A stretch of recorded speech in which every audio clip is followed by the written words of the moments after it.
ነገ ሚያዝያ 27 ከቤተ ክርስቲያናችን ኃያላን ሰማዕታት አንዱ የሆነውና ማለትም ከቅዱስ ጊዮርጊስ፣ ከቅዱስ መርቆሬዎስ፣ ከቅዱስ ገላውዴዎስና ከቅዱስ ቴዎድሮስ ቀጥሎ ስሙ የሚጠራው ታላቅ ሰማዕት ስሙ በተጠራበትና የገድሉ መጽሐፍ በተነበበበት ረሃብ፣ ችግር፣ መቅሰፍት የሚርቅለት የገድሉ መጽሐፍ በተቀመጠበት አጋንንት የማይደርሱበት በአካለ ሥጋ እያለ ለድሆችና ለምስኪኖች ይራራ የነበረ አሁንም በዚህ ሰዓት ትልቁም ሆነ ትንሹ በማንኛውም ችግርና ጭንቅ ላይ ሆኖ ስሙን ሲጠሩት ልክ እንደ ሰማዕታት ወዳጆቹ እንደነ ቅዱስ ጊዮርጊስ፣ እንደነ ቅዱስ መርቆሬዎስ፣ እንደነ ቅዱስ ገላውዴዎስ ከአውሎ ነፋስ ፈጥኖ የሚደርሰው ሰማዕቱ ቅዱስ ፊቅጦር ነገ ሚያዝያ 27 ሰማዕትነትን የተቀበለበት የዕረፍት በዓሉ ነው።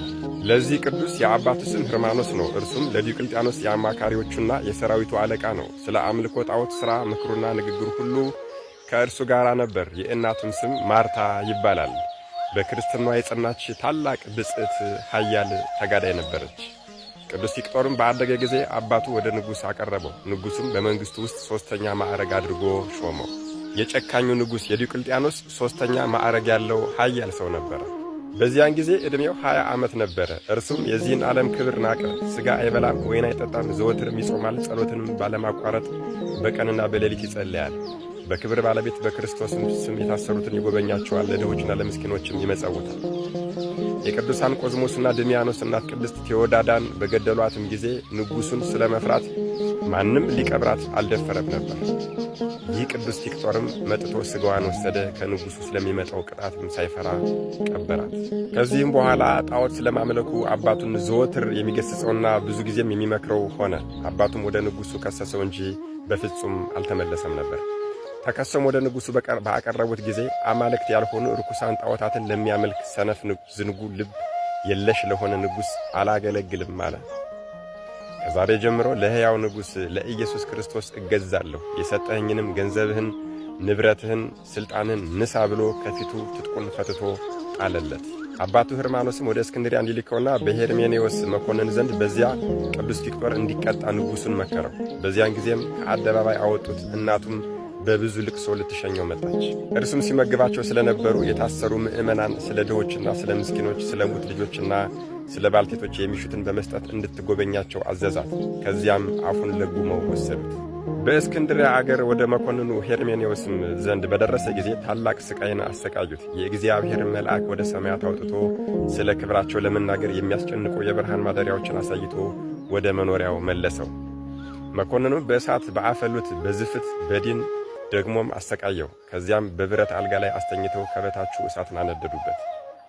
ደግመው ደጋግመውም ከውሽባ ማንደጃ ውስጥም ጨመሩት። በየአይነቱ በሆነ ሥቃይም አሰቃዩት።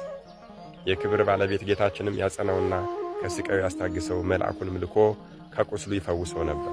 በዚህም ባልተመለሰ ጊዜ ወደ እንዴናው ከተማ ላኩት። በዚያም ታላቅ ሥቃይን አሰቃዩት። ምላሱን ቈረጡ። በእሳት ያጋሏቸውን ችንካሮች በጎኖቹ ውስጥ ጨመሩ።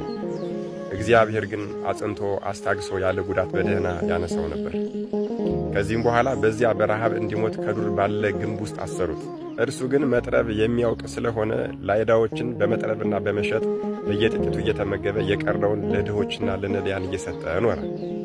አንድ መኮንንም መጥቶ በዚያ ግንብ አቅራቢያ አደረ። ስለ ቅዱስ ፊቅጦርም እርሱ የንጉሥ የሰራዊት አለቃ የሆነ የሕርማኖስ ልጅ እንደሆነ ነገሩት። መኮንንም ወደ እርሱ አቅርቦ ብዙ ሸነገለው። ባልሰማውም ጊዜ ያሰቃዩት ዘንድ አዘዘ።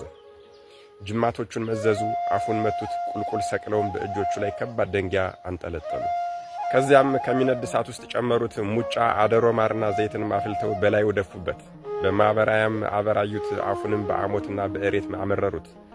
ዓይኖቹንም አወለቁት። ደጋግሞም ዘቅዝቀው ሰቀሉት። የክብር ባለቤት ጌታችን ኢየሱስ ክርስቶስም ተገልጾለት አጸናው፣ አረጋጋው። ስሮቹንና ሕዋሳቶቹንም በቦታቸው መለሰለትና አዳነው። እርሱን በሚያሰቃዩበት ከተማም አንድ 15 ዓመት የሆናት እስጢፋና የምትባል ብላቴና ነበረች። እርሷም ቅዱስ ፊቅጦርን ሲያሰቃዩት በቤቷ መስኮት ሆና ታይ ነበረ። መላእክትም በእጆቻቸው አክሊሎችን ይዘው እነርሱም በቅዱስ ፊቅጦር ራስ ላይ ሲያኖሯቸው አይታ እንዴት እንዳየች ለአሕዛብ ነገረቻቸው። እጅግም አደነቁ። ከእርሳቸውም ብዙዎች በክብር ባለቤት በጌታችን በኢየሱስ ክርስቶስ አምነው በሰማዕትነት አረፉ። ይህችም እስጢፋና የተባለች ብላቴና በጌታችን አመነች። መኮንኑም ራሷን በሰይፍ እንዲቆርጡ አዘዘ። የሕይወት አክሊልን ተቀበለች። ሁለተኛም የአመኑትን ሁሉ ራሳቸውን እንዲቆርጧቸው አዘዘ። የሕይወትን አክሊል ተቀበሉ። ከዚህም በኋላ የከበረች የቅዱስ ፊቅጦርን ራስ ይቆርጡ ዘንድ አዘዘ። ተጋድሎውንም ፈጽሞ ሚያዝያ 27 ቀን የሕይወትና የድል አክሊልን ተቀበለ። የታደሉ ዕድለኛ የሆኑ ምእመናን ሰዎችም ሥጋውን ወስደው በከበሩ ልብሶች በድርብ በፍታ የቅዱሱን ሥጋ ገነዙት። እናቱ ማርታም ከአንጾኪያ እስከምትመጣ ድረስ በንጹሕ ቦታ አኖሩት። በመጣችም ጊዜ ከዚያ እያለቀሰች ወሰደችው። ውብ ቤተ ክርስቲያንም ሰርታ ሥጋውን በውስጧ አኖረች። ከእርሷም እሷ ካሰራቻት ቤተ ክርስቲያን ታላላቅ ድንቆች ተአምራቶች ተገለጹ። ለእግዚአብሔር ምስጋና ይሁን፣ በረከቱም ከኛ ጋር ለዘላለሙ ትኑር። መድኃኔዓለም ኢየሱስ ክርስቶስ ከጽኑ ኃያልና ማር ቅዱስ ፊቅጦር ሰማዕት ረድኤት፣ በረከት፣ ምልጃ፣ ቃል ኪዳን፣ ፍቅር አይለየን። አሜን። ይቆየን።